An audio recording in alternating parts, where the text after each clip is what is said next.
Assalamualaikum warahmatullahi wabarakatuh. Halo semua sobat Cipta Cerita dimanapun kalian berada.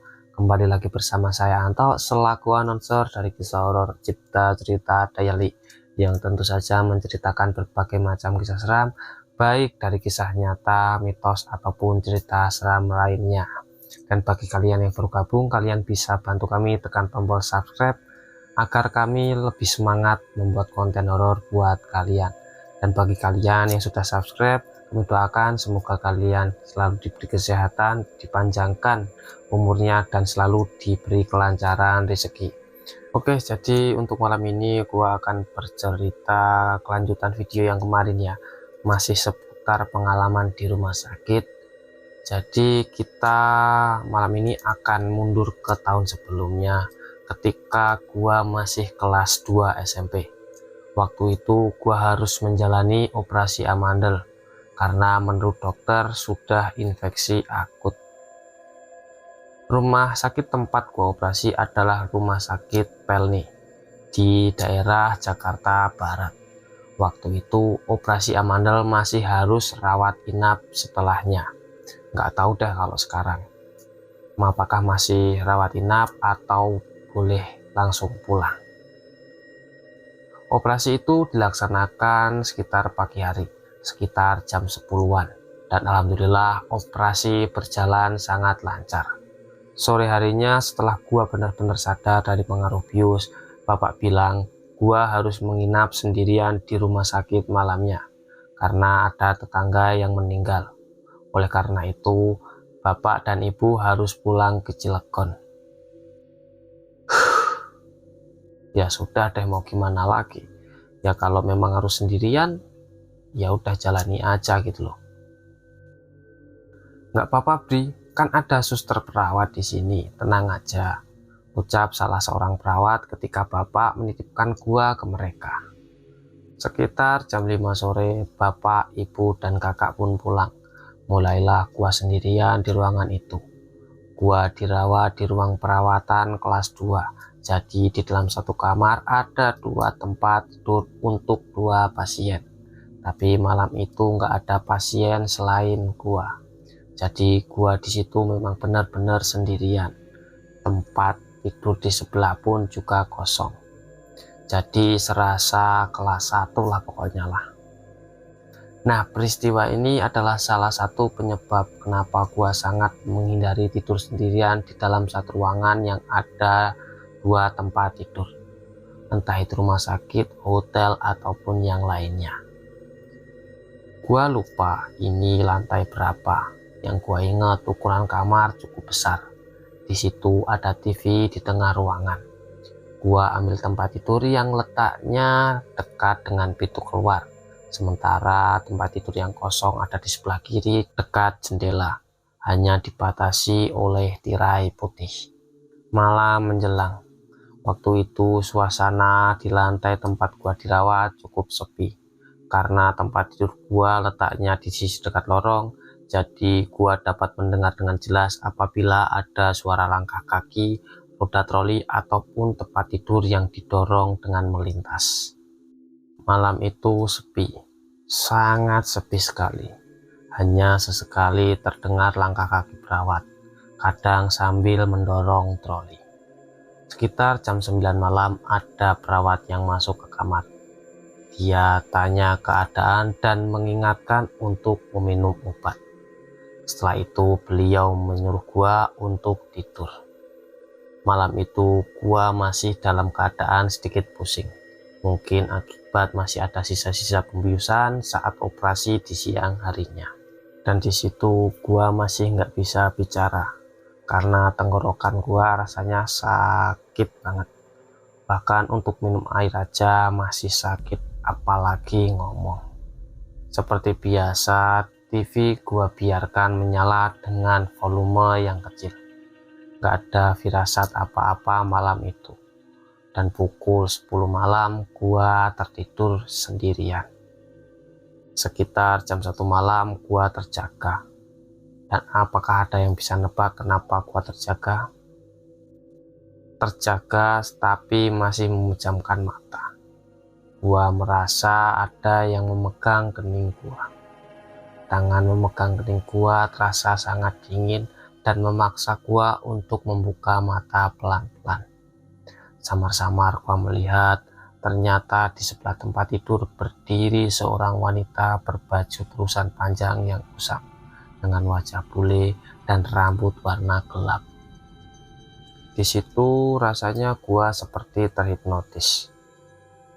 Dia terlihat tersenyum sambil tangan kirinya masih tetap di kening gua. Gua masih nggak menyadari siapa perempuan itu. Gak bisa berkata-kata dan berbuat apapun.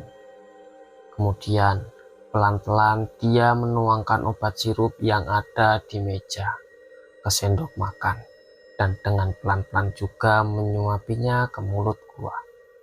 Seingat gua itu obat sirup beneran.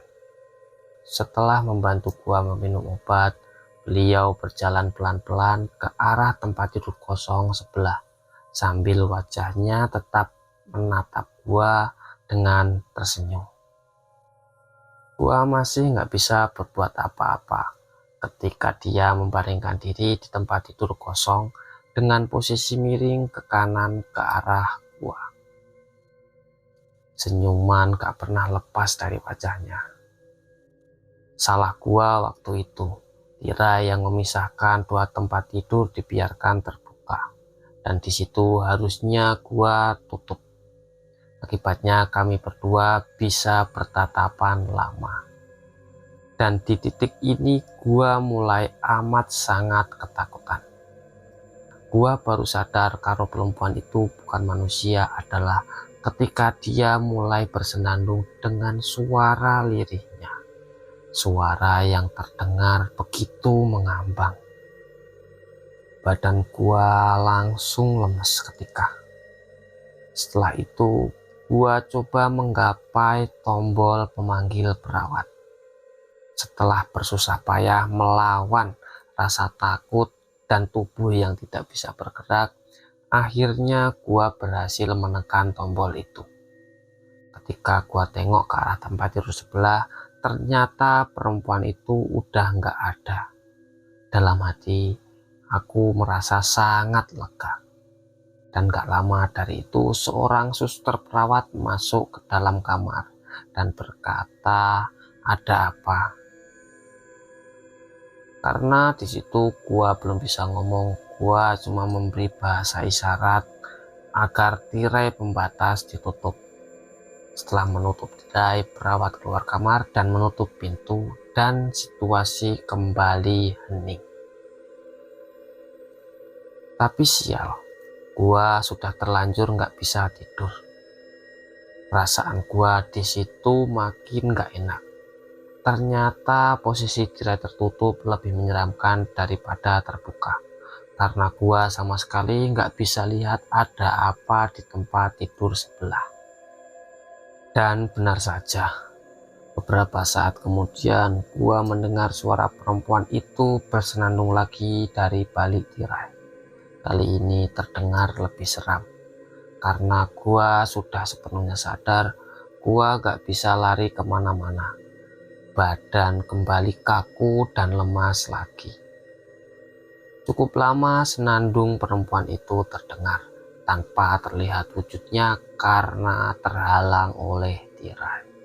Beberapa menit kemudian tiba-tiba wajah perempuan itu muncul dari balik tirai, masih dengan senyuman di bibirnya yang tetap masih bersenandung. Gua di situ benar-benar ketakutan.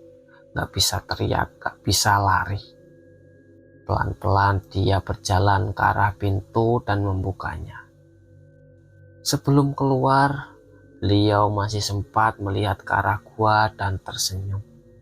Setelah itu gua gak ingat apa-apa lagi, entah pingsan atau tidur. Pagi harinya gua dibangunkan oleh perawat untuk memberi obat dan kontrol rutin. Gua masih bengong dan ketakutan. "Kenapa kamu beri? Kok begitu wajahnya?" "Oh, nggak apa-apa kok sus," jawab gua singkat. Sekitar jam 10 bapak dan ibu datang.